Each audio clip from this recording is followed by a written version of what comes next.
ಎಲ್ರಿಗೂ ನಮಸ್ಕಾರ. ನಾನು ಇವತ್ತಿನ ವಿಡಿಯೋದಲ್ಲಿ ಇಡ್ಲಿಗೆ ಸಾಂಬಾರು ಮಾಡೋದು ತೋರಿಸ್ತಾ ಇದ್ದೀನಿ. ಈ ಸಾಂಬಾರಂತೂ ಸೇಮ್ ಹೋಟೆಲಲ್ಲಿ ಮಾಡ್ತಾರಲ್ವ ಅದೇ ಸ್ಟೈಲಲ್ಲೇ ಮಾಡ್ತಾಯಿದ್ದೀನಿ. ರುಚಿ ಅಂತೂ ನಿಜವಾಗ್ಲೂ ತುಂಬ ಅದ್ಭುತ, ನಿಜವಾಗ್ಲೂ ತುಂಬ ಚೆನ್ನಾಗಿರುತ್ತೆ. ನಾನು ಇದೇ ಥರ ಸಾಂಬಾರನ್ನೇ ಯಾವಾಗಲೂ ಮಾಡೋದು ಇಡ್ಲಿಗೆ, ತುಂಬ ಚೆನ್ನಾಗಿರುತ್ತೆ. ಬನ್ನಿ ಆಗಿದ್ದರೆ ಯಾವ ಥರ ಮಾಡೋದು ನೋಡೋಣ. ಫಸ್ಟು ನಾನೊಂದು ಅರ್ಧ ಜಾಮೂನ್ ಬಟ್ಲು ತೊಗೊಂಡು ಅದನ್ನು ತೊಗರಿಬೇಳೆ ತೊಗೊಂಡು ಬೇಯಿಸಿಟ್ಕೊಳ್ಳೋಣ. ಅದನ್ನು ಒಂದು 2 ಟೇಬಲ್ ಸ್ಪೂನ್ ಕೊತ್ತಂಬರಿ ಕಾಳು, 1 ಟೇಬಲ್ ಸ್ಪೂನ್ ಜೀರಿಗೆ, ಒಂದು 2 ಇಂಚು ಚಕ್ಕೆ ಮತ್ತು ಒಂದು 1/4 ಟೀ ಸ್ಪೂನ್ ಮೆಣಸು ತೊಗೊಂಡಿದ್ದೀನಿ, ಬ್ಯಾಡಗಿ ಮೆಣಸಿನ್ಕಾಯಿ ತೊಗೊಂಡಿದ್ದೀನಿ. ಆಮೇಲೆ 1 ಟೇಬಲ್ ಸ್ಪೂನು ಕಡಲೆಬೇಳೆ ತೊಗೊಂಡಿದ್ದೀನಿ, 1 ಟೇಬಲ್ ಸ್ಪೂನು ಅಕ್ಕಿ, ಈರುಳ್ಳಿ ಮತ್ತು 1 ಈರುಳ್ಳಿ, ಸ್ವಲ್ಪ ಕೊತ್ತಂಬರಿ ಸೊಪ್ಪು. ಆಮೇಲೆ ಇದು ಮಿಕ್ಸಿಗೆ ಅದನ್ನೆಲ್ಲ ಫ್ರೈ ಮಾಡಿಕೊಂಡು ಹಸಿಕಾಯಿ, ಕೊತ್ತಂಬರಿ ಸೊಪ್ಪು ಇದನ್ನೆಲ್ಲ ಮಿಕ್ಸಿ ಮಾಡ್ಕೊಳ್ಳೋಕ್ಕೆ. ಒಗ್ಗರಣೆಗೆ ಇದು ಸಾಸಿವೆ, ಜೀರಿಗೆ, ಮೆಣಸಿನ್ಕಾಯಿ ಮುರಿದಿಟ್ಕೊಂಡಿದ್ದೀನಿ, ಕರಿಬೇವು, ಈರುಳ್ಳಿ, ಟೊಮ್ಯಾಟೊ, ರುಚಿಗೆ ತಕ್ಕಷ್ಟು ಉಪ್ಪು, ಎಣ್ಣೆ ಮತ್ತು ಸ್ವಲ್ಪ ಹುಣಸೆಹಣ್ಣು ನೆನೆಸಿಟ್ಕೊಂಡಿದ್ದೀನಿ. ಆಮೇಲೆ ಅರಿಶಿನ, ಬೆಲ್ಲ. ಇಡ್ಲಿಗೆ ಸಾಂಬಾರು ಅಂದರೆ ಬೆಲ್ಲ ಸ್ವಲ್ಪ ಜಾಸ್ತಿನೇ ಹಾಕಬೇಕು, ಸ್ವಲ್ಪ ಸ್ವೀಟಾಗಿರುತ್ತಲ್ವ. ಆಯಿತು, ಇವಾಗ ಯಾವ ಥರ ಮಾಡೋದು ಅಂತ ನೋಡ್ಕೊಂಬರೋಣ. ಫಸ್ಟು ಒಂದು ಪ್ಯಾನ್ ಬಿಸಿಗಿಟ್ಟು ನೋಡಿ, ನಾನು ಮೆಣಸಿನ್ಕಾಯಿನ ಡ್ರೈ ರೋಸ್ಟ್ ಮಾಡ್ಕೊತಾ ಇದ್ದೀನಿ. ಫಸ್ಟು ಡ್ರೈ ರೋಸ್ಟ್ ಆದಮೇಲೆ ಸ್ವಲ್ಪ ಎಣ್ಣೆ ಹಾಕಿ ಫ್ರೈ ಮಾಡ್ಕೊಳ್ಳಿ. ನೋಡಿ, ಇಷ್ಟ ಆದರೆ ಸಾಕು. ಎಲ್ಲದನ್ನು ಬಿಸಿ ಮಾಡಿಕೊಂಡು ಒಂದು ತಟ್ಟೆಲಿ ಇಟ್ಕೊಂಡ್ಬಿಡೋಣ.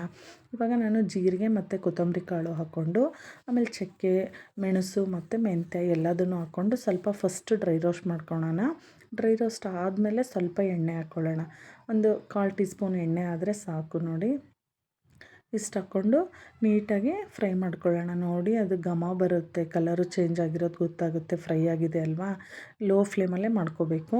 ನೋಡಿ, ಇದನ್ನು ಎಲ್ಲದನ್ನು ಅದೇ ತಟ್ಟೆಲಿ ಹಾಕ್ಕೊತಾ ಇದ್ದೀನಿ. ಇವಾಗ ಕಡಲೆಬೇಳೆ ಹಾಕ್ಕೊಂಡು ಅದನ್ನು ಹುರ್ಕೋಬೇಕು. ಕಡಲೆಬೇಳೆ, ಅಕ್ಕಿ ಎರಡನ್ನೂ ಒಂದೇ ಸರಿಗೆ ಹಾಕ್ಕೋಬೇಡಿ.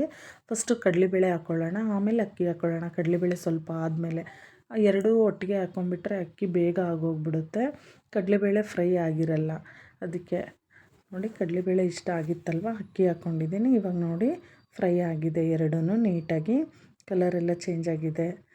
ನೋಡಿ, ಇದು ಹಾಕೋದ್ರಿಂದ ಸಾರು ಗಟ್ಟಿಯಾಗಿ ಬರುತ್ತೆ, ಮಂದ ಬರುತ್ತೆ, ಟೇಸ್ಟ್ ಕೂಡ ತುಂಬ ಚೆನ್ನಾಗಿ ಬರುತ್ತೆ. ಅದಕ್ಕೆ ಇವಾಗ ಅಕ್ಕಿ ಕಡಲೆಬೇಳೆ ಹುರ್ಕೊಂಡಾದ್ಮೇಲೆ ಅದೇ ಪ್ಯಾನಿಗೆ ನಾನು ಈರುಳ್ಳಿ ಹಾಕ್ಕೊತಾ ಇದ್ದೀನಿ. ಈರುಳ್ಳಿ ಹಾಕ್ಕೊಂಡು ಒಂದು ಸ್ವಲ್ಪ ಎಣ್ಣೆ ಹಾಕ್ಕೊತಾ ಇದ್ದೀನಿ.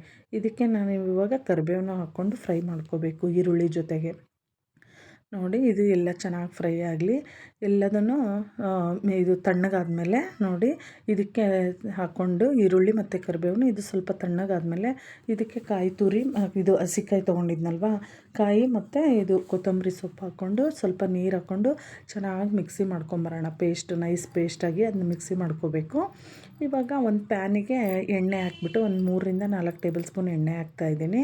ನೋಡಿ, ಎಣ್ಣೆ ಬಿಸಿ ಆಗ್ತಿದ್ದಂಗೆ ಒಗ್ಗರಣೆಗೆ ಸಾಸಿವೆ ಮತ್ತು ಜೀರಿಗೆ ಹಾಕ್ಬಿಟ್ಟು ಕರಿಬೇವು ಹಾಕೋಣ. ಕರಿಬೇವು ಎಲ್ಲ ಫ್ರೈ ಆಗಲಿ ನೀಟಾಗಿ. ಒಣಮೆಣ್ಸಿನ್ಕಾಯಿನೂ ಮುರಿದಿಟ್ಕೊಂಡಿದ್ವಿ ಅಲ್ವ, ಅದನ್ನು ಹಾಕ್ಬಿಟ್ಟು ಚೆನ್ನಾಗೆಲ್ಲ ಮಿಕ್ಸ್ ಮಾಡಿ ಸ್ವಲ್ಪ ಹಿಂಗೆ ಹಾಕಬೇಕು. ಹೋಟೆಲ್ಸಲ್ಲೆಲ್ಲ ಹಿಂಗೆ ಹಾಕ್ತಾರಲ್ವ, ಹಿಂಗೆ ಹಾಕಿದರೆ ಅದರ ಒಂದು ಘಮ ಮತ್ತು ಅದು ಚೆನ್ನಾಗಿ ಟೇಸ್ಟ್ ಕೂಡ ಚೆನ್ನಾಗಿ ಬರುತ್ತೆ. ಅದಕ್ಕೆ ನಾನು ಸ್ವಲ್ಪ ಹಿಂಗು ಹಾಕ್ಕೊತಾ ಇದ್ದೀನಿ. ಹಿಂಗೆ ಹಾಕಿದ್ಮೇಲೆ ಈರುಳ್ಳಿ ಕಟ್ ಮಾಡಿ ಇಟ್ಕೊಂಡಿದ್ನಲ್ವ, ಈರುಳ್ಳಿ ಮತ್ತು ಟೊಮ್ಯಾಟೊ ಎರಡೂ ಹಾಕ್ತಾಯಿದ್ದೀನಿ. ಈರುಳ್ಳಿ ಸ್ವಲ್ಪ ಇದಕ್ಕೆ ದಪ್ಪ ದಪ್ಪನೇ ಕಟ್ ಮಾಡ್ಕೊಳ್ಳಿ, ಸಾಂಬಾರಲ್ಲಿ ಚೆನ್ನಾಗಿರುತ್ತೆ. ಇಲ್ಲ ಸಾಂಬಾರು ಈರುಳ್ಳಿ ಬರುತ್ತಲ್ಲ, ಅದನ್ನಾದ್ರೂ ಹಾಕ್ಕೋಬೋದು, ಇನ್ನೂ ಚೆನ್ನಾಗಿರುತ್ತೆ.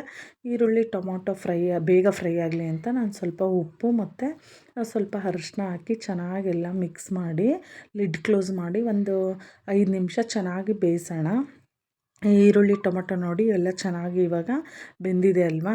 ಇದಕ್ಕೆ ನಾನು ಈಗ ಅದು ಮಿಕ್ಸಿ ಮಾಡ್ಕೊಂಡಿದ್ವಿ ಅಲ್ವಾ ಮಸಾಲಾನ, ರುಬ್ಕೊಂಡಿರೋ ಮಸಾಲಾನ ಎಲ್ಲ ಹಾಕಿಬಿಟ್ಟು ಒಂದು 1 ನಿಮಿಷ ಹಂಗೆಲ್ಲ ನೀಟಾಗಿ ಅದು ಎಣ್ಣೆಯಲ್ಲೇ ಸ್ವಲ್ಪ ಎಣ್ಣೆ ಬಿಡೋವರೆಗೂ ಇದರಲ್ಲೇ ಕುದಿಸೋಣ ಈ ಮಸಾಲ ಎಲ್ಲದನ್ನೂ. ನೋಡಿ, ಇವಾಗೆಲ್ಲ ಚೆನ್ನಾಗಿ ಕುದ್ದಿದೆ ಅಲ್ವಾ, ಕುದೀತಾ ಇದೆ. ಇದಕ್ಕೆ ನಾನು ಅದೇ ಜಾರೊಳಗೆ ನೀರು ಹಾಕ್ಕೊಂಡು ಸುಮಾರು ಒಂದು 2 ಲೀಟ್ರಷ್ಟು ನೀರು ಹಾಕ್ತೀನಿ ನಾನು. ಇದಕ್ಕೆ 2 ಲೀಟ್ರಷ್ಟು ನೀರು ಹಾಕ್ತಿದ್ದೀನಿ ಅಲ್ವಾ. ಇದಕ್ಕೆ ನೋಡಿ, ಇನ್ನೂ ಬೇಳೆದು ಇರುತ್ತೆ, ಕುಕ್ಕರಲ್ಲಿ ಬೇಳೆ ಬೇರೆ ಬೇಯಿಸ್ಕೊಂಡಿದ್ದೀವಲ್ವ, ಅದನ್ನು ಹಾಕಬೇಕು ಇದಕ್ಕೆ. ನೋಡಿ ಎಷ್ಟು ನೋಡಿ, ಇವಾಗ ಕರೆಕ್ಟ್ ಸಾಂಬಾರ್ದೊಂದು ಕನ್ಸಿಸ್ಟೆನ್ಸಿ ಕರೆಕ್ಟಾಗಿ ಬಂದಿದೆ. ಇದಕ್ಕೆ ನಾನು ಹುಣಸೆ ಹಣ್ಣು ಏನು ಇಟ್ಕೊಂಡಿದ್ನಲ್ಲ, ಅದನ್ನು ಹಿಂಡಿ ಹಾಕಬೇಕು. ಅದಕ್ಕೆ ಹುಳಿ ಹಾಕಬೇಕು. ಆಮೇಲೆ ಉಪ್ಪು, ಬೆಲ್ಲ ನೋಡಿ, ಸ್ವಲ್ಪ ಬೆಲ್ಲ ಜಾಸ್ತಿ ಇದ್ರೇ ಸಾಂಬಾರು ಸ್ವಲ್ಪ ಸ್ವೀಟಾಗಿದ್ರೇ ಅಲ್ವಾ ಇಡ್ಲಿಗೆ ಚೆನ್ನಾಗಿರುತ್ತೆ. ಅದಕ್ಕೆ ನಾನು ಸ್ವಲ್ಪ ಬೆಲ್ಲ ಜಾಸ್ತಿ ಹಾಕ್ತಾಯಿದ್ದೀನಿ. ಆಮೇಲೆ ಆವಾಗಲೇ ಒಗ್ಗರಣೆಗೆ ಅಷ್ಟೇ ಉಪ್ಪು ಹಾಕಿದ್ವಿ ಅಲ್ವಾ, ಇನ್ನೊಂದು ಸ್ವಲ್ಪ ಉಪ್ಪು ಬೇಕು. ಹಾಕ್ಬಿಟ್ಟು ಚೆನ್ನಾಗಿ ಕುದಿಸ್ಬೇಕು. ಈ ಸಾಂಬಾರನ್ನ ನಾವು ಎಷ್ಟು ಚೆನ್ನಾಗಿ ಕುದಿಸ್ತೀವೋ ಅಷ್ಟು ಚೆನ್ನಾಗಿ ಟೇಸ್ಟ್ ಬರುತ್ತೆ.